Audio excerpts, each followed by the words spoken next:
कुछ इंस्ट्रक्शंस दी गई है जिसको रीड करते हैं और उसके बाद क्वेश्चन को देखते हैं। देखो यहाँ पे क्या कहा गया कि 4 पार्ट में जो क्वेश्चन पेपर उसको डिवाइड किया गया है। Section A B C D यहाँ पे मार्क्स दिए गए हैं, सभी क्वेश्चन करने आपको कंपलसरी है। अब हम करते हैं सेक्शन फर्स्ट जिसमें दिया गया है रीडिंग का पार्ट। तो देखो क्या कहा गया है, पैराग्राफ दिया गया है जिसे रीड करना है। Read the following passage carefully and answer the question that follow. Okay, any 4-5 question दिए गए हैं, आपको 4 क्वेश्चन करने हैं और हर क्वेश्चन 2 मार्क्स का है, तो 8 मार्क्स का आपका ये पैराग्राफ है।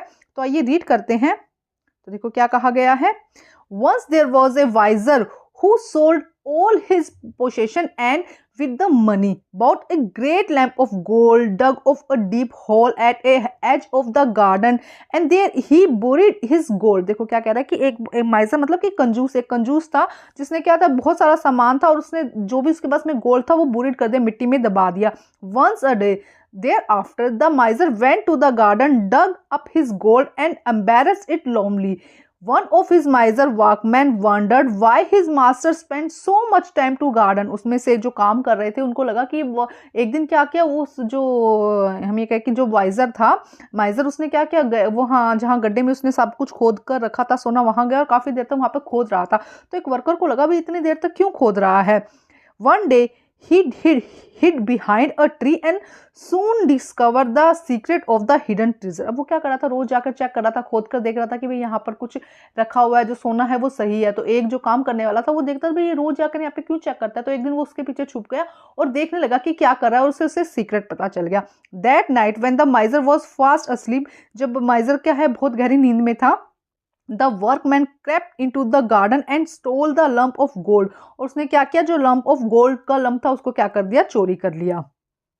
इसके बाद देखो नेक्स्ट क्या कहा गया है, When the miser found that his gold was gone, he tore his hair and cried aloud as a despair। उसको बहुत बुरा लगा और बहुत जोर जोर से रोया। A neighbor came running to see what is the matter was। एक नेबर ने सुना और उसके पास में आया। The grief stricken Mr. Miser told him that what happened। उसने बताया सारी बात उसको नेबर को बताई। Then the neighbor said, pray to stop your weeping। भाई रोना बंद करो। Go and find a stone, place the stone in the hole and imagine that it is your lump of gold। भाई तुम इमेजिन करो कि तुम्हारा जो lump of gold, जो गोल्ड तुम्हारा खोया है वो क्या है, एक वो रखो, स्टोन रखो और तुम्हें लगेगा कि वो है। The stone will serve your purpose for you never meant to use gold anywhere। To a miser what he has is of no more use that what is he has not। देखो क्या करे कि अब जो चला गया उसके लिए उदास होना या रोने से कुछ नहीं होने वाला है। तो तुम ये समझो कि जो है उसमें संतुष्ट हो जाओ, जो नहीं है उसके लिए अफसोस नहीं करो। ठीक है, अब देखो इसी से क्वेश्चन थोड़ा सा लेंथी था, अब क्वेश्चन से देखते हैं क्या कहा गया है। Question number 1, how did the माइजर get the lump of gold. उसको किस तरह से लंप ऑफ गोल्ड मिला, by selling all he had. जो भी उसके पास था उसने वो बेच दिया और उसे खूब सारा गोल्ड, उसके जो भी सामान था उसने वो बेचकर क्या किया था, गोल्ड लिया था, उसको मिट्टी में दबा दिया था। तो ए आंसर यहाँ पे सही हो जाएगा। नेक्स्ट देखते हैं question, Why did miser spend so much time in the garden? Garden में ज्यादा टाइम क्यों लगा रहा था? To keep an eye on his hidden treasure। जो उसने छुपाया हुआ था उसको लंबे समय तक क्या उस पर नजर रखने के लिए वो बार बार उसको चेक करने जाता। तो सी आंसर यहाँ पे करेक्ट हो जाएगा। क्वेश्चन नंबर 3 देखते हैं, By whom was the gold stolen? किसने इसको चुराया था? तो जो माइजर का वर्कमैन था उसने उसको चुराया था। तो सी आंसर यहाँ पे क्या हो जाएगा, सही हो जाएगा। नेक्स्ट देखते हैं क्वेश्चन नंबर 4। देखो क्वेश्चन नंबर 4 में क्या कहा गया है, the neighbour advise the miser to put a stone in the hole. Neighbour ने क्या दी थी, ये दी थी एडवाइस के, एक होल के अंदर जो आपने खड्डा किया है उसके अंदर क्या कर दो, एक पत्थर, उसके अंदर एक स्टोन छुप रख दो। because the miser would never use the gold, hence no difference between the two। देखो क्या कहा कि जब तक उस गोल्ड का कोई यूज नहीं है तो स्टोन और पत्थर में कोई, स्टोन और गोल्ड में कोई फर्क ही नहीं है ना। तो बी आंसर यहाँ पे क्या हो जाएगा, करेक्ट हो जाएगा। क्वेश्चन नंबर 5 देखो, choose the most appropriate title for this story. इस स्टोरी के लिए आपको अप्रोप्रिएट टाइटल क्या लगेगा, द माइजर एंड हिज गोल्ड। मतलब यही देखो, ये सबसे अच्छा टाइटल यही रहेगा ना, gold and stone, माइजर and neighbour and माइजर and workman, नहीं क्या रहेगा, माइजर एंड हिज गोल्ड। तो बी आंसर यहाँ पे क्या हो जाएगा, करेक्ट हो जाएगा। उसके बाद नेक्स्ट देखते हैं हम यहाँ पर क्वेश्चन नंबर 2 देखते हैं, read the passage carefully and then answer the following question. Okay, हमें इसको रीड करना है फिर क्वेश्चंस करने हैं। देखो, my next pet was a pigeon, the most revolting bird on at look with his feather pushing through a wrinkled scale skin। किसके बारे में है? पेट के बारे में है। Mix with the horribly yellow down that covers baby pigeon that make them look as thought they have to been peroxide their hair. देखो क्या है? पर ऑक्सीडिक देयर हेयर। देखो यहाँ पे पिजन के बारे में बताया गया कि उसका जो रिवोल्टिंग बर्ड्स है पिजन के बारे में कि रिंकल उसकी स्किन है और हॉरिबली है, येलो सी उसकी शेड है, उसके क्या है? कवर बेबी पिजन भी है उसके पास में। Because his repulsive and obsessive appearance we called Quasimodo. हम उसे क्या कहते हैं? मतलब उसकी इतनी अजीब सा उसके पास में जो पिजन था ना वो थोड़ा सा अजीब सा था, थोड़ा येलो था, फेदरी था, उसकी स्किन रिंकल्ड वाली थी, तो उसको सब क्या कहते थे? क्यूसीमोडो। Since he had to unorthodox upbringing without parent to teach him cosmidos because convinced that he has not a bird at all refused to fly। मतलब उस क्या था? देखो वो अपने पेरेंट्स से अलग था, उसको अलग रखा गया था, तो थोड़ा सा अलग सा है। उसने कहा कि इसीलिए क्योंकि उसको लगा कि उसके पेरेंट्स उसको नहीं पाल रहे हैं, इसलिए उसने क्या किया? रिफ्यूज कर दिया फ्लाई करने से, मैं उड़ूंगा नहीं। ही वॉक एवरीवेयर, वो इधर उधर चला करता था। He always eager to joy with anything he did, वो मतलब हर किसी काम में क्या करता था? गुस्सा दिखाया करता था। He would even try to come to walk with us, so you had to either carry him और your shoulder which you was risky to an accident. मतलब उसको या तो क्या करो? अपने साथ लेके जाना है तो शोल्डर पे बिठा के लेके जाओ, जो कि थोड़ा रिस्की था, एक्सीडेंट हो सकता था कुछ भी। To your clothes else you let him walk behind. If you let him walk, then you had to slow down on your piece of suit his, for should he get to forehead, you would hear the most fantastic and imploring calls and turn around the find Cosmido running straight after you। मतलब अगर तुम्हारे पीछे रहेगा तो वो इधर उधर भागेगा, तो वो तुम्हें उसके बारे में उसकी पूरी वो देनी है। चलो अब हम इसके क्वेश्चन से करते हैं। क्वेश्चन में देखो क्या कहा गया है। Question number 1, the narrator describe the pigeon as a revolting bird because. Revolting bird क्यों कहा गया है उसको? देखो क्या क्वेश्चन है। The narrator describe the pigeon as a revolting bird because he had wrinkled skin covered with yellow feather. C answer यहाँ पे करेक्ट हो जाएगा। नेक्स्ट क्वेश्चन देखिए, question number 2, Quasimodo's got his name because. क्यों उसको मिला था? क्योंकि वो अलगी था, दिखने में अच्छा नहीं था, फैटी था, तो ही वॉज फैट एंड अगली। तो ए आंसर यहाँ पे क्या हो जाएगा? सही हो जाएगा। Question number 3, we know that Quasimodo's was always anger to go on walk because. देखो क्या कहा जा रहा है कि वो हमेशा इधर उधर जाने के लिए तैयार रहता था, बिकॉज ही वॉक्ड एवरीवेयर। वो क्या करता? उसको चलना अच्छा लग रहा था ना, इसलिए वो इधर उधर जाता रहता था, क्योंकि फ्लाई तो वो करता नहीं था। तो ए आंसर यहाँ पे सही हो जाएगा। नेक्स्ट देखो क्या कहा गया। क्वासीमोडोज protest when he was. Quasimodo किस लिए प्रोटेस्ट करता था? कि जब उसको क्या कहा जाता था? वो पीछे रह जाता था ना, लेफ्ट बिहाइंड ड्यूरिंग वॉक। जब वॉक करते थे तो वो बाकी वॉक करे तो वो पीछे रहता था, तो ये उसको अच्छा नहीं लगता था। तो डी आंसर यहाँ पे क्या हो जाएगा? सही हो जाएगा। तो ये हमारा रीडिंग का जो फर्स्ट पार्ट है वो कंप्लीट हो गया है। अब हम करते हैं राइटिंग का पार्ट। देखो राइटिंग में क्या कहा गया है। Right a paragraph of any one. 2 topic दिए गए हैं, आपको पैराग्राफ लिखना है। तो फर्स्ट टॉपिक यहाँ पे है पेट एनिमल। एक बार हल्का सा मैंने मेरे शब्दों में लिखा है, आप और भी आसानी से इसको अच्छे से लिख सकते हैं। देखो किस तरह से लिख सकते हैं। I have a pet dog, it's name is Sheru, it was a white Pomerian. He has long and soft hair on its body. He drink milk and eat breads. It guards our house. It follow me whenever I go. It wag its tail when I return from school. Give it a bath every Sunday. I love taking and playing with it. Sheru is my best friend, we love each other. तो आप कुछ भी लिख सकते हैं, किसी भी pet animal के बारे में आप यहाँ पर लिख सकते हैं। नेक्स्ट यहाँ पे है वैल्यू ऑफ ट्री। तो आइए देखते हैं। Trees are nature's wonderful gift. They are also man's most selfless and sincere friends. They are friendly to earth, to bird and animal, and to the climate. With their roots, they hold the soil tightly and save it from getting washed away. They provide space for nest making to the bird. They provide protection to monkeys from other animals. They attract the rain, release oxygen, and keep the air cool. Above all, they are source of fruit, herbs, rubbers, and timbers. Reckless cutting of tree will prove dear for us. We should plant and nature more tree. हमें क्या करना चाहिए? ज़्यादा से ज़्यादा plant लगाने चाहिए। तो कुछ और भी आप इसके अंदर ऐड कर सकते हैं। अब देखते हैं नेक्स्ट क्वेश्चन। क्वेश्चन नेक्स्ट में क्या कहा गया, right a story on given topic. आपको गिवन टॉपिक दिया गया है, या ऐसा हो सकता है कि पिक्चर दी जाए उस पर स्टोरी लिखनी है। तो यहाँ पे जो फर्स्ट स्टोरी है वो है hare and the turtle. The hare and the turtle, देखो क्या, there was a once a hare who was friend with a tortoise. One day he challenged the tortoise to a race, seeing how slow the tortoise was going. The hare thought he'd win the easily, so he took a nap while the tortoise kept in going. When the hare woke, he saw the tortoise was already at the finish line. Much of his charging, the tortoise won the race while he was busy in sleeping. देखो जब वो सोने में busy था तो उसने race जीत ली। तो बहुत ही आसान है, चूहे और खरगोश की कहानी है, बहुत ही आसान है, बहुत ही आसानी शब्दों में लिखी गई है, छोटी सी स्टोरी है। तो इस तरह से पिक्चर्स भी आ सकती है, उसको आपको स्टोरी लिखना है। नेक्स्ट देखते हैं, the fox and the grapes. देखो यहाँ से स्टोरी स्टार्ट है। Once there was a hungry fox who slumped upon a vineyard. After seeing the round juicy grapes hanging in a bunch, the fox glowered, but no matter how high he jumped, he could not reach it. वो जब तक अंगूर खट्टे वाली कहानी है ना, the fox and the grapes, so he told himself that there was probably sore and left. That night he had to sleep on an empty stomach. देखो क्या हुआ, स्टोरी आपको पता ही होगी, फिर भी बता देती हूँ। फोक्स होती है, उसको बहुत भूख लगी होती है, उससे अंगूर का गुच्छा दिखता है, वो जंप लगाती है, लेकिन अंगूर ऊंचे होते हैं तो उसको कई बार जंप लगाते हैं, नहीं ले पाती।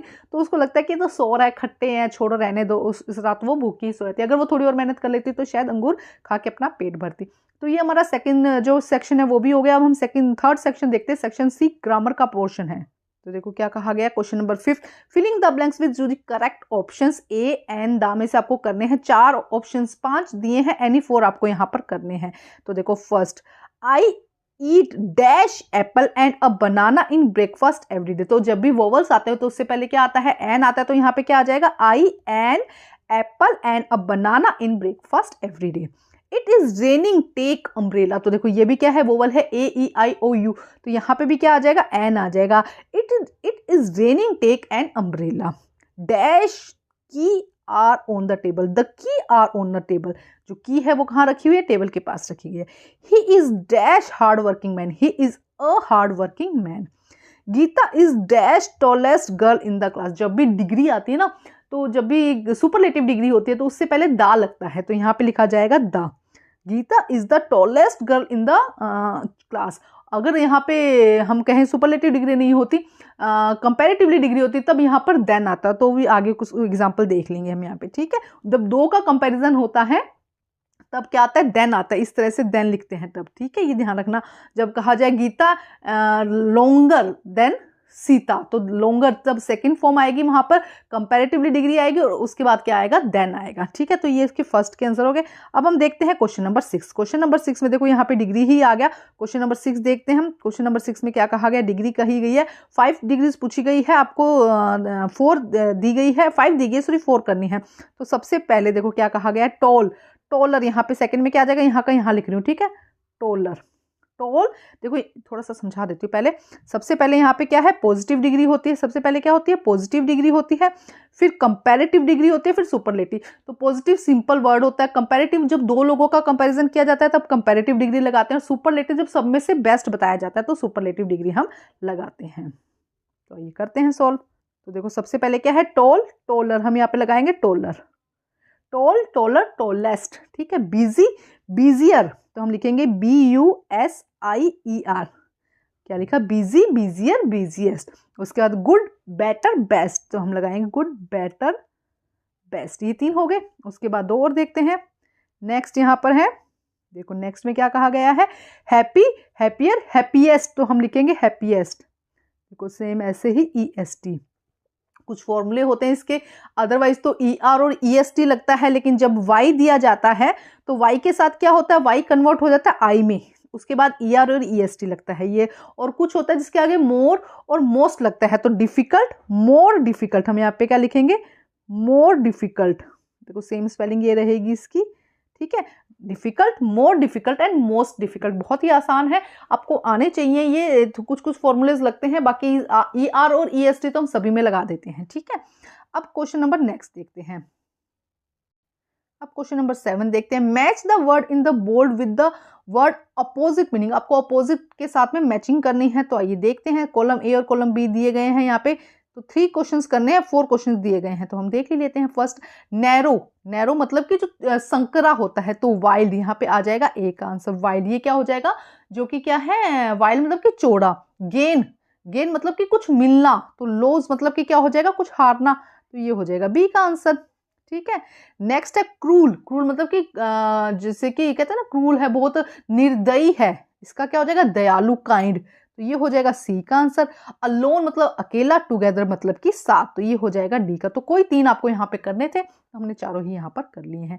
नेक्स्ट क्वेश्चन देखते हैं, filling the blanks, question number 8 with the correct form of the verb in given brackets. Okay, brackets में हमें वर्ब्स दी गई है, उसको हमें सोल्व करना है। तो आइए देखते हैं क्वेश्चन। देखो क्वेश्चन यहाँ पे ये रहा, question number 1, have dash you, have dash you your uncle have, अब यहाँ पे सी के हमें वर्ब लगाने, तो हैव सीन, यहाँ पे क्या आ जाएगा, have seen you your uncle, क्या तुमने तुम्हारे अंकल को देखा है, have seen you your uncle. Where did you dash yesterday, तो देखो जब भी यस्टरडे होता है, आप लोगों को पता होगा पास्ट टेंस हो जाता है, तो उसमें हम क्या लगा देते हैं, सेकंड फॉर्म वेंट लगा देते हैं ना, लेकिन यहाँ पे वेंट नहीं आएगा, यहाँ पे वेंट नहीं आएगा, क्यों, क्योंकि अगर आप देखेंगे यहाँ पर, देखो क्या हो जाएगा, have seen you your uncle, चाहिए हो गया था हमारा second, where did you yesterday, तो देखो जब अगर यहाँ पे होता है वेयर यू वेंट यस्टरडे तो हम लिख देते, लेकिन यहाँ पे क्या है, डू की फर्स्ट फॉर्म सेकंड फॉर्म पहले ही लगा दिया ना, डू डिड डन, है ना, तो अब यहाँ पे गो ही आएगा। देखो यहाँ पे थोड़ा सा कंफ्यूज हो सकते हो, where did you go yesterday, क्योंकि यस्टरडे को देखते ही बच्चे क्या करते हैं, सेकंड फॉर्म लगा देते हैं, गो की वेंट लग जाती है, लेकिन यहाँ पे थोड़ा सा समझो, क्योंकि डिड दिया गया है, जब भी डिड दिया जाता है तो उसके बाद दोबारा सेकंड फॉर्म नहीं आती है, तो फर्स्ट फॉर्म ही आती है, तो where did you go yesterday. ठीक है। उसके बाद नेक्स्ट देखो, when I reached home my sister watering the, जब देखो सेकंड फॉर्म दिया, जब मैं घर पहुंचा तो मेरी सिस्टर पौधों को पानी दे रही थी, तो यहाँ पे क्या आ जाएगा, वाटरिंग द प्लांट्स। ठीक है। उसके बाद next, my uncle dash to visit a next week, देखो नेक्स्ट वीक मतलब कि फ्यूचर टेंस की बात हो रही है, फ्यूचर टेंस में हम क्या लगाते हैं, विल लगाते हैं, तो क्या आ जाएगा, विल कम, क्या हो जाएगा, देखो क्या हो जाएगा, will come to visit a next week, my uncle will come to next week. थोड़ा सा समझो क्या दिया गया है, नेक्स्ट वीक, फ्यूचर की बात की गई है, तो विल लगा दिया। यहाँ पे यस्टरडे दिया गया था, हमने गो क्यों लगाया, क्योंकि यहाँ पर डिड दिया गया, जब भी डिड दिया जाता है एक ही सेंटेंस में, तब हम फर्स्ट फॉर्म उसके आगे फर्स्ट फॉर्म लगाते हैं। आई हैव रीच्ड होम, थोड़ा सा समझाओ, जब मैं घर पहुंचा तो मेरी सिस्टर पौधों को पानी दे रही थी, तो क्या है, आईएनजी लग जाएगा, कंटिन्यूअस टेंस है, इसलिए यहाँ पे आईएनजी लग जाएगा। अब देखते हैं नेक्स्ट क्वेश्चन। अब सेक्शन डी स्टार्ट होता है लिटरेचर का। Read the following passage and answer the following question. Okay, हमें इसको रीड करना है, उसके बाद में हमें इसको सॉल्व करना है। Gopal, strangely enough no one seem to be interested in hilsa fish today from the market to the palace and it is caught not a soul has spoken and word about his hilsa fish। देखो hilsa fish, Gopal और hilsa fish का जो chapter है उसमें से लिया गया कि कोई भी उसको लेना नहीं चाह रहा था। अब देखते हैं इसके question. Why was it strangely enough for Gopal? It was strangely enough because no one talk about hilsa fish that day। कि उस दिन कोई भी हिल्सा फिश के बारे में बात करना नहीं चाह रहा था। ये क्या लग रहा था उसको, बहुत ज्यादा स्ट्रेंजली लग रहा था। Next question, who has spoken that line and whom? The lines are spoken by Gopal to the king। ये किसने कहा था, गोपाल ने किंग से कही थी बात ना। The lines are spoken by Gopal to the king। Gopal ने किंग से कही थी बात। ठीक है। Next question, where did he come from? He had come from market to the place। वो कहाँ से आया था, मार्केट आया था, टू प्लेस पैलेस से कहाँ आया था, मार्केट आया था। अब हम देखते हैं क्वेश्चन नंबर 10। यहाँ पे क्या दिया गया, स्नाजो दिया गया है, क्वेश्चंस का आंसर सॉल्व कर, एनी 2 क्वेश्चंस आपको सॉल्व करने हैं। देखो क्या है, इसको थोड़ा सा इस तरह से कर लेते हैं जिससे कि रीड हो जाए। ट्री वाले चैप्टर में से लिया गया है। Tree are make cool shade in summer, tree are make no shade in winter, tree are for apple to grow on and pears, tree are the chop down and cold timbers। देखो क्या कहा गया कि tree हमें क्या करते हैं, summer में कूल रखते हैं, विंटर में शेड नहीं देते जिससे कि सीधी सनलाइट आ सके। इसके अलावा एप्पल और पियर्स देते हैं। चॉप जब हम करते हैं तो हमें टिम्बर मतलब लकड़ी मिलती है उससे ना। अब इसी से रिलेटेड क्वेश्चन है। देखो फर्स्ट क्वेश्चन में क्या कहा गया है, What are the uses of tree in different season? क्या है डिफरेंट सीजन में, ट्री गिव अस शेड आ जाएगा, यहाँ पे शेड आ जाएगा ना। देखो यहाँ से आंसर लिखेंगे हम, लिखते थोड़ा सा गलत हो गया। ये देखो ये रहा cool shade. Trees are make cool shade in summer, ये आंसर आ जाएगा फर्स्ट का, ठीक है, कूल शेड देता है ना हमको ट्रीज। नेक्स्ट देखिए, which fruit the tree give us according to the poem, according to the poem में कौन से ट्रीज दे रहे हैं फ्रूट्स, कौन से फ्रूट्स दे रहे हैं ट्रीज, एप्पल एंड पियर लिखा गया है वहां पे। Why do we chop tree, हम ट्री को चॉप क्यों कर रहे हैं, टू गेट टिम्बर, हमें टिम्बर चाहिए इसलिए हम क्या कर रहे हैं, ट्री को चॉप कर रहे हैं। अब नेक्स्ट है फॉलोइंग क्वेश्चन है, 30 to 40 वर्ड्स में देने हैं, 5 क्वेश्चन दिए गए हैं, 4 क्वेश्चन आपको करने हैं। तो क्वेश्चन नंबर 1 देखिए, आपके जो चैप्टर में है उनमें से लिए गए, एनसीईआरटी बुक में से जो चैप्टर्स है वहां से लिए गए हैं जो सिलेबस में है। why what did the poet brother say in order to keep him away from the shed chapter में से लिया गया है।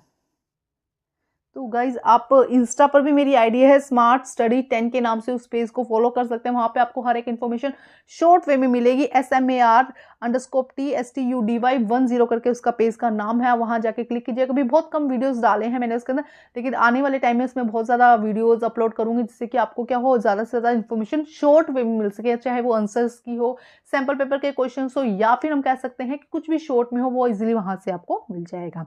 तो देखते हैं फर्स्ट क्वेश्चन का आंसर क्या कहा गया। The poet brother told him that there is a ghost in the shade who is hiding under the rotten floor broad and he dared to set foot inside, he jumped out and chop off his head. देखो क्या लग रहा था shade वाले chapter के अंदर, उसके brother को लग रहा था कि शायद वहां शेड के पीछे कोई है, यही सोच रहा था ना। तो वो कह रहा था the poet brother told there is a ghost in the shade, shade में क्या है, गोस्ट है, who is hiding under the rotten floor, टूटा हुआ जो फर्श है उसके पीछे वहां पर रखा, बोर्ड के पीछे छुपा हुआ है। He is dared set foot inside, मतलब उसने उसके पैरों की आवाज सुनी है। He jumped out and chop off his head, उसका हेड को क्या कर देगा, चॉप ऑफ कर देगा। नेक्स्ट क्वेश्चन देखिए, What 3 things did Gopal do before he went to buy hilsa fish? जब वो हिल्सा फिश लेके आ रहा था तो उसके मन में क्या 3 things क्या आई थी। Gopal half shaved his bread, smeared his face with ash and wore a dirty rags before he went to buy his hilsa fish। क्या किया था उसने, सबसे पहले Gopal half shaved his beard, अपने beard को क्या कर था, हाफ शेव कर दिया था, smeared his face with the ash के साथ में स्मीयर किया था, and dirty rags before he went to the buy hilsa fish, अपने उसने इससे चेंज कर दिया था। Question number 3, how did Gopal get inside the palace to see the king after he had both the fish. How did Gopal get inside the, किस तरह से गया था जब उसके पास में दोनों ही फिश थी। Gopal asked to the courtiers to let him meet to the king but when they refuse, Gopal ने जो काउंटरीज थे मतलब जिसके लोग थे उनको कहा कि मुझे राजा से मिलने दो, व्हेन दे रिफ्यूज, उन्होंने रिफ्यूज कर दिया। He started dancing and singing loudly, वो जोर जोर से डांस करने लगा, गाना गाने लगा। On hearing his song the king send to the messenger, उसकी आवाज सुनकर राजा ने जो मैसेंजर थे वहां से मैसेज भेजा कि अब इसको बुला लो। क्वेश्चन नंबर 4 देखिए, व्हाट चीवी do adult do when you sit on a dining table. What चीवी do adults do when you sit on a dining table। sit properly, क्या क्या कहते हैं उसको, sit properly, don't talk with your mouth full, खाते वक्त आवाज मत करो, don't stare at the food आराम से खाना खाओ, wash your hand before eating, don't eat fast, chew properly, मतलब ये चीजें कही जाती हैं तो adults क्या कहते हैं चूही को, sit properly, don't talk with your mouth full, खाना खाते वक्त बात मत करो, don't stare at food, food में जैसे होते हैं ना वो आवाज मत करो, wash your hand before eating, don't eat food, chew properly, अच्छे से च्यू करो। क्वेश्चन नंबर 5 देखते हैं, what are the games and human activities which use tree और in which tree also participate, किस किस में पार्टिसिपेट किया जाता है। Tree give us wood to make house, let us make swing to swing, allow children to play hide and seek, to organize to tea parties, to sleep under their shadow, give fruits and vegetable to eat। क्या क्या देते हैं, simple ये question है कि क्या क्या दिया जाता है। ट्री हमें क्या क्या देते हैं, ट्री हमें क्या देते हैं, वुड देते हैं हाउसेस बनाने के लिए, झूला झूलने के लिए, स्विंग्स देते हैं, चिल्ड्रंस प्ले कर सकते हैं, हाइड एंड सीक, और टी पार्टीज ऑर्गेनाइज की जा सकती है, अंडर द ट्री जो शेडो देते हैं, इसके अलावा हमें क्या देते हैं, फ्रूट एंड वेजिटेबल तो देते ही हैं, ऑक्सीजन देते हैं, कुछ भी लिख सकते हो, जो चैप्टर में था वो ऐड करना है इसके अंदर। तो हमारा जो सैम्पल पेपर है ये हम जो इंग्लिश का सैम्पल पेपर है कंप्लीट होता है। इसी तरह सभी सब्जेक्ट के सैम्पल पेपर आपको मेरे चैनल पर मिल जाएंगे, आप वहां से देखकर अच्छी सी प्रैक्टिस कर सकते हैं। Thank you guys.